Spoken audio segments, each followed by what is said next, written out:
Chat. Hello, everybody. Welcome back. I have my next victim, interviewee at the seats today at the Testing United conference, where I am having the honor to speak with all the presenters, later keynote speakers, and workshops as well, because there was so much activity during the conference yesterday, and today we are having so much action today. But for now, I have here our friend Ard Kramer, Yes, Kramer. Kramer, because Yeah, I had a feeling the pronunciation was yeah, different. yeah. That's correct. Yeah. Hello, Ard. How are you? I'm fine. I'm fine. I just did my gig yesterday, so I'm completely focusing on what's happening today. Listen to other speakers. More relaxed, more at ease, right? Yeah, that makes a really difference. If you done your talk, then you are really can focus on other things. Otherwise, you're just focusing on doing your own talk, and I've done. I'm done. I'm happy. So now I can look and listen to all the other speakers. Yeah, And be here having some fun, exactly. more Oh, relaxed. yes, yes. Because yesterday we were a little bit not stressed, but you gotta have your mind on your game and what you're Yes. doing, Yeah. right? Oh, yeah, definitely. What you focus. You want to do. You want to deliver a good talk. You want to get the message across. So that takes a lot of concentration, and you're never sure if you're ready. So and besides that, we had an amazing keynote speaker, Rachel, and she was talking like the big lines of AI, and she used the same metaphor I wanted to use because Oh, she was referring to Pandora's box. uh-huh. And I had the same thought about using that same metaphor. The good thing is, although we have never met and we never talked before to each other, is that I could fit that perfectly in my talk. She was giving the big lines, but I could use it for a very specific example which I encountered at a customer site using machine learning. And of course, we do love the stories where things go wrong. So that's the angle that I used in my talk. Wait, we're not spoiling talks yet. First, I want for the audience that do not know you Okay. to introduce yourself. Who are Yes. you? What do you do? What makes you special? Where are you from? Yes. Um, my name is Ard Kramer. I come from the Netherlands. I come from Holland, and I work for a small consultancy company, OrangeCrest. We have about like 30 consultants working all over the Netherlands. And there's also for me, I'm working at a electricity network company at the moment, working on a big program because we have some challenges for the future. We need to supply electricity for all the people in a part of the Netherlands, and we have some challenges in that direction. That also means that we need to get IT more in place so that it can help us, so that everybody will have electricity in the future. Besides that, I like to share stories. I like to be on testing conferences, first of all, to see what I have encountered in my daily work. And that's also one of the advantages when you're a consultant, that you're going to be at different places. Although I have the tendency to stay quite a long time at the same customer. Obviously, I'm doing some good things over there, so they want to keep me for a few years. But on the other hand, then I do change. I do see new angles. I hear new stories. And mostly what I say, if you have a good customer and you're working there, it always delivers also a good story for you. And that's the case mostly. So I like to present those stories on stage and try to inspire people. And like I did yesterday, if I get the feedback and somebody says, "Oh, you make me think," I have succeeded. Only if it's only one person in that audience, I'm already very happy. You never know how your story will be perceived. You achieved your goal. I think it's pretty awesome when you make someone just like twist Exactly. the gears. Yeah. And Exactly. I'm curious. It sounds like you enjoy, and jumps at me that you call it telling a story, not giving a presentation, not Yes. a Yes. lecture. What drove you into start telling stories, and why stories instead of just presentations? Oh, that's an amazing anecdote. In fact, I'm already on stage for quite some years, and I think it was like 2007 or 2008. I was at Eurostar. I saw somebody presenting on stage. So you were an attendee there. I was an attendee. Yes, definitely. Yes, and I was looking at somebody, and I had to maybe a bit of an awful thought. I thought I can do better. Oh. So that's the first start, and of course I I haven't been on stage that time, and I heard some people also doing that. It also depends how it goes the first time. If the first time is going okay, I also have encountered people who's going to be on stage for the first time, and they say never again, never, never again, for a good reason. If I don't like it, don't do it. But I liked it, and I started to going on stage. It takes some time to get into the right rhythm, so you have to do quite a few presentations. Silly question. Do you think you did better that first time than the other person that inspired you? I think so. Yeah, I do. I do have. Maybe it's a bit arrogant to say that, No, but no, but I feel honor where it's confident. due. Yeah, I think I feel confident. Although it's also a great way to start doing presentation. Is I did it with somebody else. Oh. It was Paired up. we paired up, a kind of an interaction conversation that we had, because I can still quite good remember how we did it. It was a colleague of mine, Joep Bay, and we were on stage and we had a lot of interaction, helping each other out on a topic, which was really great to do it that way, to have a start that you can support each other, that you can help each other out, and that went smoothly. That really went smoothly. Besides that, of course, I'm just not mentioning the fact that you first of all have to write a good submission for that reason. That's also kind of challenge to get on stage. So we worked it out, and mostly what happens if you have really a good submission, you're doing a good presentation. I can say that also because I'm also a program chair of a conference. Mostly, if you have a good submission, then it will be selected on multiple conferences. That's also how it works. So put a lot of effort in that. Yeah, that's a very important first step. Not only trying to make it better, but make it to the stage. Yes. That's Yes. super Yeah. important. Yes. I love that you're giving these recommendations to the people. Like, Yes. naturally, they are flowing Yeah. because many people watching. I love that they get inspired. Yes. That you make that change. It's funny that this first presenter that you mentioned when you were attending and you saw like, I think I can do better. Yes. This person by accident created in you what you say that you create in others. Like one person Yes. say like, Yeah. right? And to elaborate on that, I think a lot of people underestimate themselves because they think I'm not doing anything special. I'm just doing everything that a normal tester does. And I challenge you on that for the simple reason that I think every tester has a story. The way you run your test, the way you do your test, the way you find solutions for the problems that you have, you are underestimating yourself, maybe how unique or how creative you can be in that direction. And besides that, that means that you also should tell your story just as a thought to somebody else, a colleague, or even like when I'm in a program committee, reach out to those people that are willing to help you out, to give you feedback on the first thought that you have. I'm thinking in this kind of direction. Would that be interesting? And I can promise you, if you will send me a message on whatever channel, I will respond and give you feedback if I think it's interesting for a conference or not. I think every tester has a good story. Mhm. So take take up the challenge, try it, and find out, and you will get all the help that you need to get there on stage. And the focus that you have, the way that you talk about it, like it's not a talk, it's a story. It is. Why do you feel, or do you present it from that perspective rather than just like a presentation? Or you refer to it as a story, and Yes. it feels strong. Why? My, why? Just to give you, my first slide was once upon a time. Okay. So that's setting the stage, right? It's gonna be a story I'm gonna tell you. People love stories for the simple reason that it already started in the early ages, and when we were sitting, staring in the fire, and we were telling stories to each other. That's the way we perceive information. That we can have like different angles, looking at a story, having a clear structure, having a clear line in what you're gonna tell. That helps immensely getting a message across.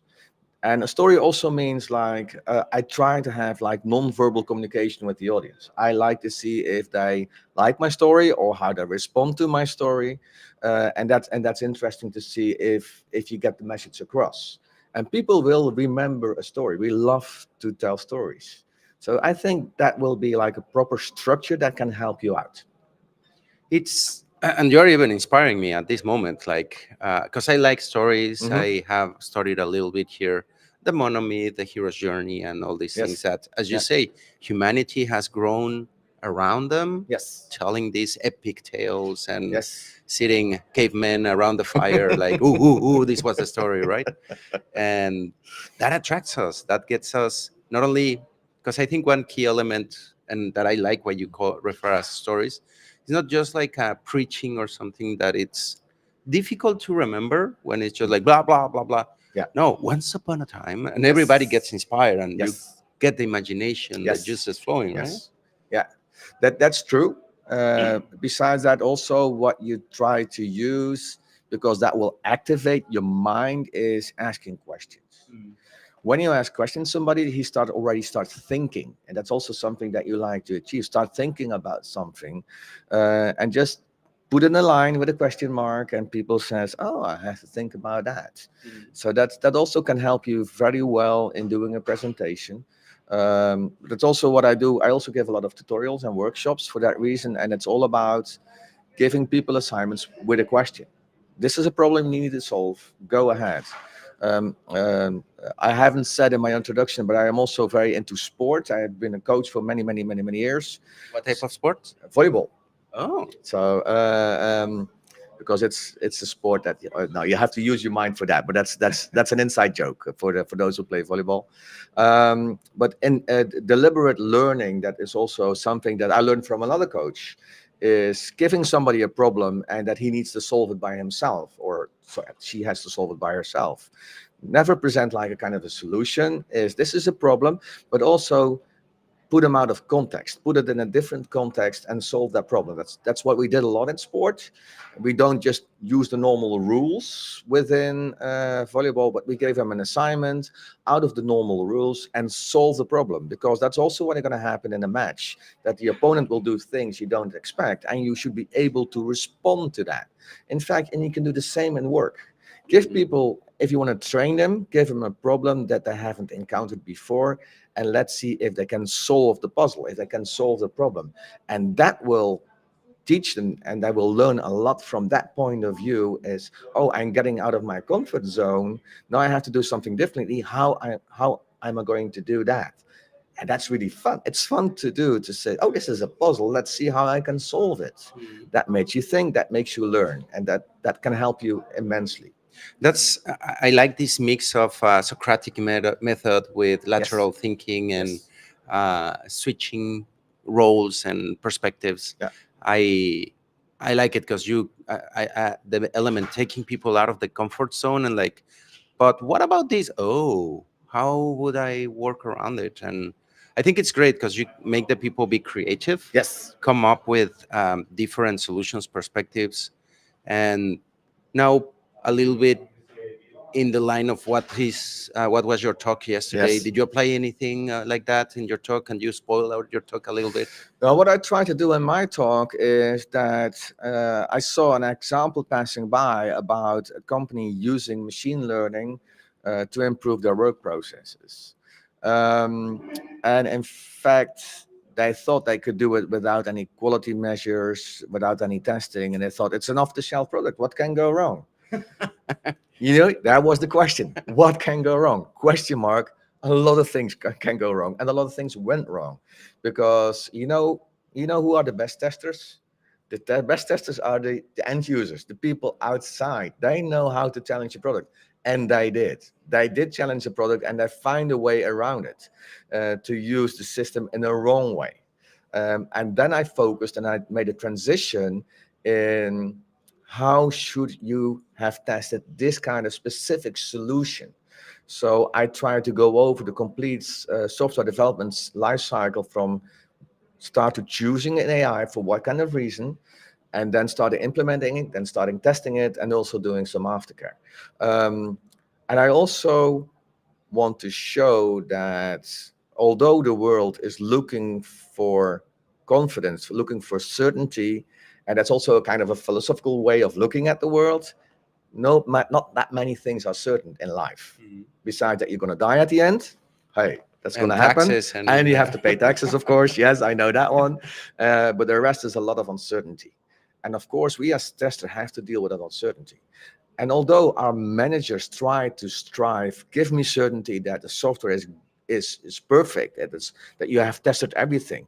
That kind of certainty we can never provide. For that reason, I try to get the message across that we not only should validate or verify whatever that means in software, but that we also should falsify the software. In fact, we are doing research on software. We're trying to get the interesting information out of the system, how it works. Besides that, we can never say at the end if it's going to work. We only can say, and that's also the statement I made yesterday, we know one thing for certain, that we have tried everything that we could, but we haven't found anything that it didn't work. That is what we can say. We can never say it works because we don't know. Because that end user will find a way and it shows us, no, it doesn't work. But we can say within the given things that we have done, all the tests that we have done, we can say, I haven't found anything that it doesn't work. That also means that you need to use hypothesis as a test assignment. What do you think that can go wrong? That can be risk-based. What do you think that can go wrong? That also means that you need to gather people around you that can help you out and says, I do see risk in this area, I do see risks in that area, help me out. Those can be interesting hypotheses to get started in a test assignment. Within a test assignment, you're going to run your experiments, or just say you're going to test a lot and try to find proof that it doesn't work.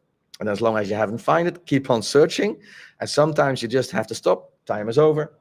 And then you have to say, I've tried everything that I could, but I haven't found anything that it doesn't work. Falsify your software. It's interesting because you bring up the end user that Yes. are, I'm not sure if I would say more creative. They are more random, and they are Yes. more, many more in general with the systems that we are testing than the amount of QA engineers that you may have in the team. Yeah. And the creativity or random actions increases exponentially, and Yes. you get all sorts of users. Some of that, even I tend to say, like, usability or exploratory testing, nothing better than a child clicking Yes. randomly and doing Yes. some of these things. And yes, you're right. And I love that you say, I cannot certify that this software is bulletproof. No. No Exactly. one can. No one can. And but I can tell we tested this and we went this far, Yes. and that's a certainty that we have. Exactly. But it also means, for the same reason, then when you have done your job within the given time, mostly you will get some time and you have to stop at a certain point, that there are still some risks in there. Um, um, Sometimes I'm amazed when colleagues of us, like testers of us, just deliver a test report and says we have done everything. This is the report, but they don't report any open risks anymore, because I still think there's going to be some risk when you go into production. Share that information. That is our role, that we share information about the research that we've done, the experiments that we have run, the test assignments that we have done. Based on that, you will still have some doubts. Share those doubts with people so they can make a proper decision if it is good enough to go to production. And of course, that decision is also based on business objectives, because maybe your stakeholder has an important reason to go to production, maybe because time to market. A competitor is maybe doing the same thing at the same time and he wants to be first. Then he will be willing to take certain risks and says, okay, I know that this go wrong. Besides that, as a tester, you should report the risk. But you know what is fun about that? Also tell him what he can do about it if he will encounter the risk and if it will happen. He will be amazingly appreciative towards you if you help him to think, if this goes wrong, you can do that. But that also means you can give him the advice to do monitoring, to do observability, to help him out and says, please have a closer look at this process, because I do have an itchy feeling that something can go wrong in that area. Have a look at it for at least a week or 2 weeks or whatever. Give him some advice that he can says, okay, thank you for that. We can be in control if we do that. And also says, maybe we can go back to an earlier version of the software that we don't have that problem. Give him a good advice, helping him out. This is also what I see that testers are doing right now, which I really appreciated, is more doing more with risks. Mostly, like when I started a long time ago, we used a risk analysis in the beginning and says, okay, now we can prioritize what needs to be tested. And I thought, that's good, but But why don't you use that information in a much broader scale, defining a quality approach? Because testing is only a way of looking at risks. Besides that, I dare to make the statement, testing does not mitigate the risk. You're just gathering information. you You know risk better. you know a risk better, but you didn't do anything about the risk anyway. You know how big the risk is, what the impact of the risk can be, but mostly you need some help to mitigate it. That means fixing a bug or something like that, but you're just providing information about that bug, and then they need some help. But besides that, there are also other measures that can be taken. Is you can just accept the risk. We're not going to test it, and let's see what's happening in production. Or maybe you can even transfer a risk to somebody else. If you see, oh, I think there's going to be a risk in security. I'm not a security tester, but I think you should transfer that risk to a security tester to provide information if that risk is really big. Or another example that I mostly use, for example, if you look at performance and you see you've tested on performance, you see that the performance is not up to the level that you want to have, maybe you can ask your hardware specialist to get some extra CPUs, for Mhm. example. And then you transfer the risk to those people and they help you out with some extra CPUs. That's only just a few examples what you can do with risks besides testing, which provides information. It's a lot of on one hand mitigation sharing. I Yes. like it a lot Uh, because it's not like, oh, the QA didn't catch it, it's all on the QA. No, it's that team effort. You share it with other people, and you're already like, oh, these people. uh, I get a question: how all these experience pair up with machine learning that you were giving on your talk? What was the oh, yeah. intersection on that? Yeah, that's a good question. That's a very good question because I also were referring to falsify your software based on, and now I'm going to give you a certainty out of machine learning, because the outcome of machine learning and AI in general is always a probability. The outcome, the output, let's make the difference. The output will also always differ. That means that you, of course, it's so hard to reproduce things like that within AI, but that means that you need to use those hypotheses to say, okay, to what extent, and that's also why you do some to run some experiments, to do that test assignment, that at least you can say that kind of I've run the test assignment in like 100 different situations, and in 99.9% it gave the expected response. Is that 1.0% acceptable for you to go production? Because there can be still some itchy, although there can also be other measures. The example that I used yesterday was about checking a driver's licenses as an ID by machine learning. That means that there are variables in that looking at a driver's licenses, for example, how good is the comparison between a picture on a driver's licenses compared to a real picture of you? That can be like you can't compare every pixel between those two pictures. So what would be the acceptable level of comparing those two variables together? Will that be like 100%? That also takes a lot of effort, a lot of performance for the system. Besides, what's 100%? That can be an interesting question. But what would be the accepted level when the comparison goes okay? Will it be like 99.5%? Or that means that you can have some dropouts for that reason, and that means that you have to do manual verification. Is that acceptable? Or can you drop it down to 90%? You have to make that kind of hypothesis. What is the expected level that we will accept? Then go into your test assignment, try all kinds of driver's licenses, look at the response and see in how many cases does it go okay, and how many cases does it not go okay, and is it acceptable or not.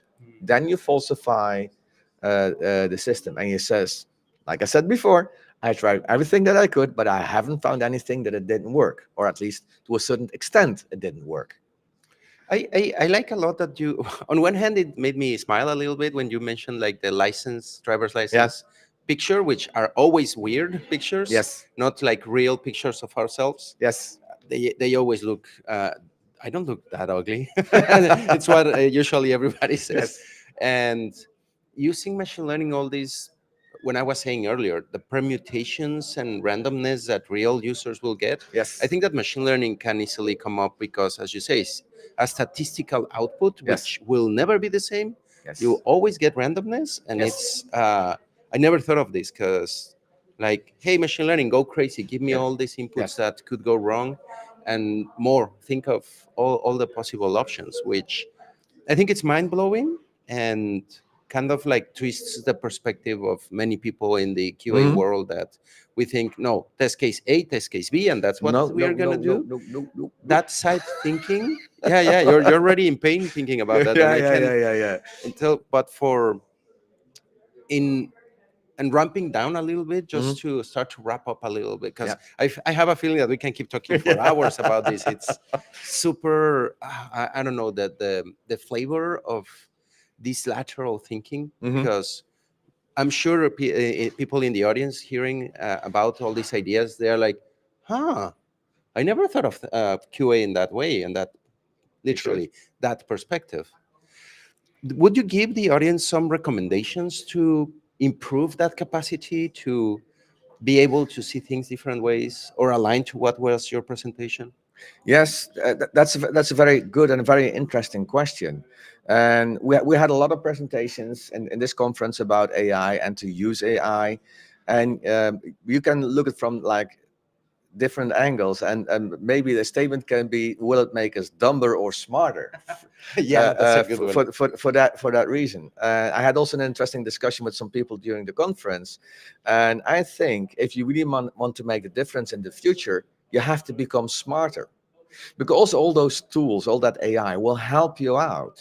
But if you don't give it the right assignment, if you doesn't give them the right input, what you like to achieve, also based on the outcome that you like to achieve, you have to be smarter. You have to know what you're dealing with, the goal you like to achieve.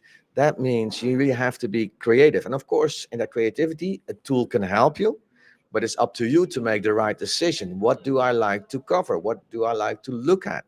That means that you have to make smarter choices for that reason. If you just will lean on the tool, you will be gone, Mm. because then the tool will replace you. If you're going to use that tool in the right way, and it will help you, because you will also be a very central part of it. And I was also referring, for example, to the EU regulations on artificial intelligence. It defines, for example, different levels of risks that will be there while using AI. And it even says on higher risk level of using AI, there needs to be some Q&A quality and risk assessment needs to be done. Hmm. So they're gonna need us, but we do have to do it in a very smart way. Because the AI is a tool, it's not a Exactly, replacement. exactly. And if you use a tool, I don't want to put words, but the opposite of a smart way, Yes, we all don't know, but we know all that one. Yeah, right. it won't be pretty, Yeah. and the outcomes won't be the best. You risk that replacement thing, which I don't think will happen fully. No. If you don't have someone driving the tool smartly, Yes. the tool is useless, right? Exactly. Yeah, the basic idea behind it is, that's also a lesson that I learned in my life. We are social animals. Mhm. For that reason, that everything that we do need feedback on, have we done it in the right way? And in fact, testing, it has a very important role in giving feedback to Mhm. you and to other peoples around you. We need to organize feedback. Everything that we do, mostly when I start thinking about things, it really sounds awesome inside my head. This is an awesome idea. But then I start to elaborate to somebody else, and he starts to challenge me for a good reason. He provides me feedback, and that feedback is incredibly valuable. Um, you always have to look for that feedback, because the idea inside your head sounds really fabulous, but when you, yeah, it's about the proof of the pudding is the eating, right? Because when you are the only one, the nearsightedness, you're so Yes, close, you don't get the other perspectives. Having exactly, feedback, exactly.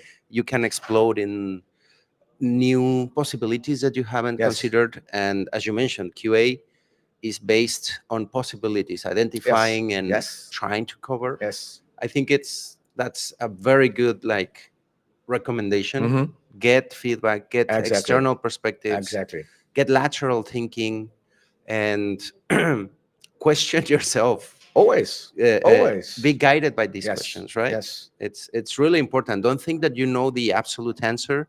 No one know. No one does. No one. The best we can do is like a collective of these different perspectives and answers, Exactly. and get the machines do the work for us smartly, Yes. right? Hand Super important. hand on the buttons. Let the tool help you, but you will be the creative, smart thinking person that also provided by feedback by others. Do the right thing. Trying to do the right things. Yeah. Yeah. Yes. So I hope that you enjoyed those recommendations. Art, to wrap things up today in Hmm. this interview, and for people that may want to follow up on this lateral thinking, on Hmm. these different perspectives that you are presenting, your stories, your presentations, where can people follow up with you or get in touch if they want need? I'm easy to find on LinkedIn. I'm always open for any conversation. You can have a direct message to me. I don't mind if you need some help in whatever way, some thoughts that you have, or maybe if you want to do a presentation or a workshop, whatever. Because I'm also into conferences, I'm willing to help you. And you also can challenge me on whatever thing. The things that I post on LinkedIn, challenge me on that. I love it. Sometimes I just post some philosophical quotes, statements. One of the last of mine, and maybe that's also good to end with, is that if we use AI for testing and we put a lot of data in it coming from us, but we have done really bad testing and that data will be used by AI, how good will AI will run his test? Yeah. Philosophical statement, think about it, how that works.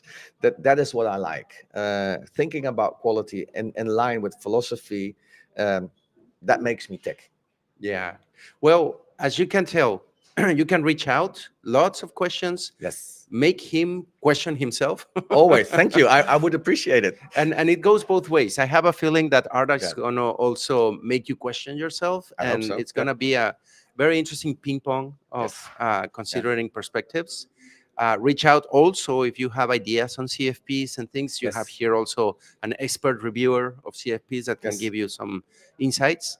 Please, please, please, conferencing, presenting. It's awesome to come here and share your perspective and help others to see things in a different way, right? That's completely right. Every Yes. experience is valuable. It No is. matter if you think, "Yeah, I'm just starting, No. come present, check with AI, get different perspectives. Yes. Follow Art here down here. You can look for his name, Ard Kramer or Kramer, Yeah. and get in touch. With that, Art, thank you very much for Thank joining you. this little conversation. Thank you for having me. It was very enjoyable, and you made me think of things differently and many more. I want to tell more stories. That's definitely. Great. You're welcome. Okay, everybody. So this is Agile Testing. No, take two. Testing United here in Vienna, Austria, Yeah. 2024, the conference. This is the second day of the conference. Yeah, we didn't stream anything yesterday, but we will make up for that today. Stay tuned because we are going to have more superstars here from the conference presentation and storytelling world. And see you in a few minutes, I hope pretty soon. Let's see who else comes to the stage and offers to tell a story. Thank you, Art. You're welcome. Take care, everybody. Adios. How do you say in Holland goodbye? Tot ziens. Tot ziens? Tot ziens. Tot ziens.